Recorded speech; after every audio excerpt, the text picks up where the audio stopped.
To know the latest in London, we're now connected via Zoom with Frega Wenas, an Indonesian in London who recently completed his doctoral studies in international relations at the London School of Economics.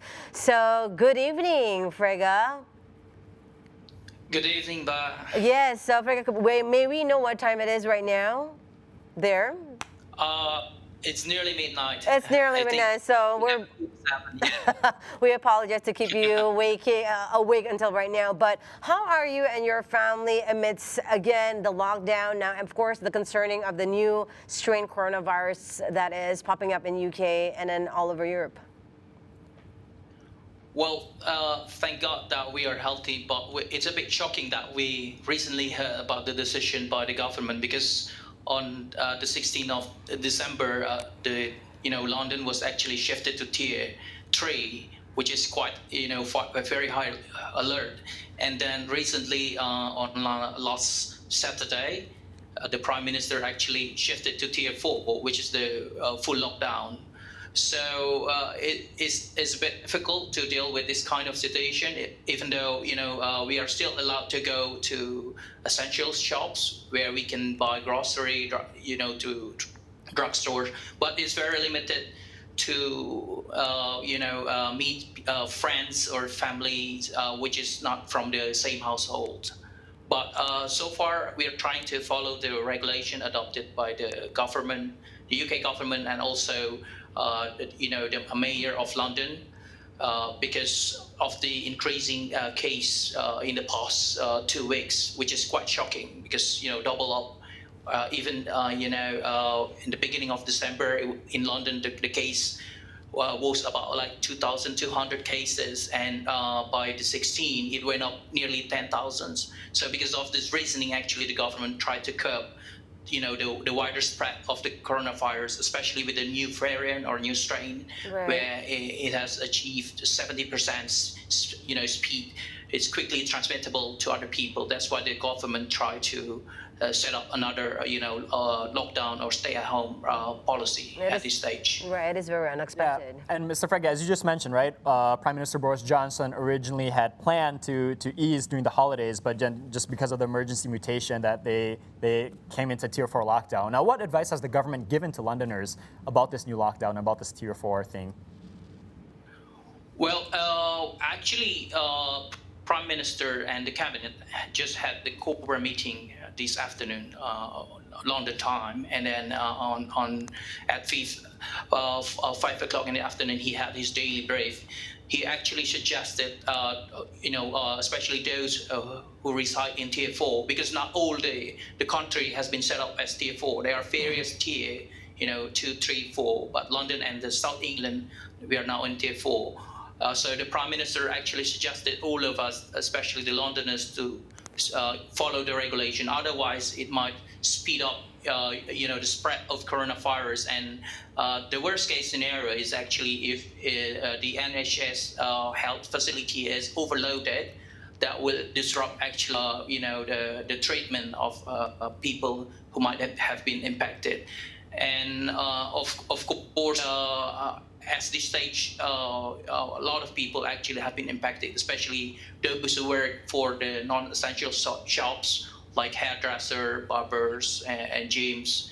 It's sad, but the government has tried their best, tried to curb, because otherwise there might be more probably disruptions or more wider problems within the society or the whole nation. Because what I noticed, Prime Minister Boris Johnson tried to prevent from the national lockdown, because currently there are different policy adopted by different, like Scotland, Wales, and Northern Ireland. They have different policies, and for instance, Christmas celebrations. In Wales, on the 25th of December, they still organize a celebration, small celebrations, which is comprising of 2 households. While for the Northern Ireland, they have a more flexible date. But for Londoners, it's under Tier 4, so we actually can't celebrate Christmas. So we have to stick with those who live in the same households. Good morning, Frega. Paul here. Just want to discuss a little bit about the Tier 4. You've mentioned non-essential shops that have to be closed, entertainment venues. There are some exemptions. People who need to travel for education or childcare are exempt. Exercise is unlimited. People who cannot work from home will still be allowed to travel to work, but households are not allowed to mix. Only one person is allowed to meet with one other person outside in a public space, and those deemed clinically vulnerable should not go to work or limit times outside of their homes. Also, last but not least, residents from Tier 4 must not stay overnight away from home and obviously cannot travel abroad. Now, I'm assuming that you live in a Tier 4 area. How is the government going to contain, because you've mentioned that there are different tiers in different areas, how are they going to prevent someone who lives in a Tier 4 area to maybe visit somebody in a Tier 3 area and have a little bit more freedom? And are there any sort of penalties or sanctions that will be applied in case anyone breaks any of these rules of the lockdown? Thank you, Paul. Actually, the UK government has adopted quite a severe penalty, starting from I think from £1,000, and then if you do repeated offences, it will be increased to £2,000, £4,000, and I think the maximum is £10,000, which is quite a lot for us. And so far, I observe the police has been actually used to enforce this penalty if they found someone who's actually violating the rules. But of course, probably as what occurred on last Saturday, after the announcement, people try to actually rush up to reach their house, meet their beloved ones within those 8 hours. So there are actually people trying to push themselves. They don't want to be trapped, under Tier 4, because it's a bit, not a bit, actually, it's very isolated, especially, like student, you leave dorm.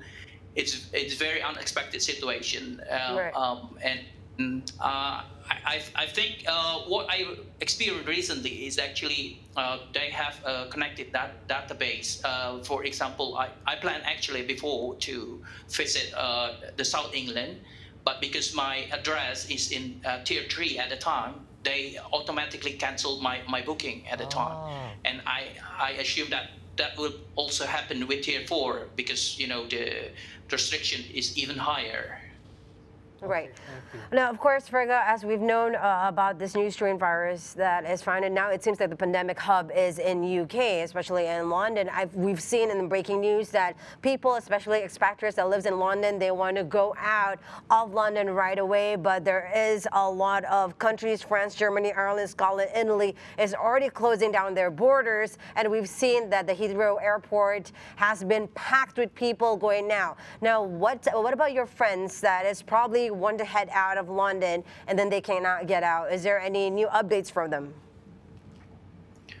Well, I think I have some friend actually got cancelled of their flight because currently, if I'm not mistaken, there are around 40 countries have banned the arriving flight from UK, from London, and they have been impacted. It means that they can't fly, abroad. And they have been actually offered for rescheduling because there's no, certainty. Even 40 countries, not only European but also Middle East, even some Asian countries also. So it's a bit difficult for those who plan to fly overseas, especially those Indonesian students who want to go back to Indonesia. Just like me, I'm planning to actually return home next month. I don't know what will happen, but so far I'm trying to monitor the policy because most of the airlines actually have been cancelled and we don't know yet what will happen. Yeah, and Pak Frega, as you mentioned right now, right, how are Indonesians in London reacting to this news, right, about this new lockdown? Is there any news from the Indonesian embassy in London regarding the situation and just overall, what's the situation like there for Indonesians there? Well, since the beginning of the pandemic, Indonesian embassy in London has tried to socialize about the UK government policy through various actually social media, and also they have the call center hotline. where you can actually contact if you have an issue. The service is still open despite the adoption of Tier 4. And also, as far as I know, the previous deputy chief of mission at that time actually organized a session where the session actually invited, health expert, also the about the COVID-19 expert. So the embassy actually can educate Indonesian diaspora. And also I noticed, because I'm part of the Indonesian diaspora WhatsApp group, there has been also update share for the leaders of Indonesian diaspora community, and they are encouraged to actually spread out to their diaspora members. And also the Indonesian Student Association, they are very active in educating and also socializing the UK government. So so far, I think the Indonesian embassy has done their best, try to engage with Indonesian diaspora, or also Indonesian citizens who are currently studying or working in the UK or in London particularly. Thank you so much. Frega, we don't want to keep you any longer. It must be close to midnight now. Thank you for your time and for sharing the latest updates from London. We hope you continue to stay safe throughout this holiday season, and we hope the situation gets under control as the lockdown there continues.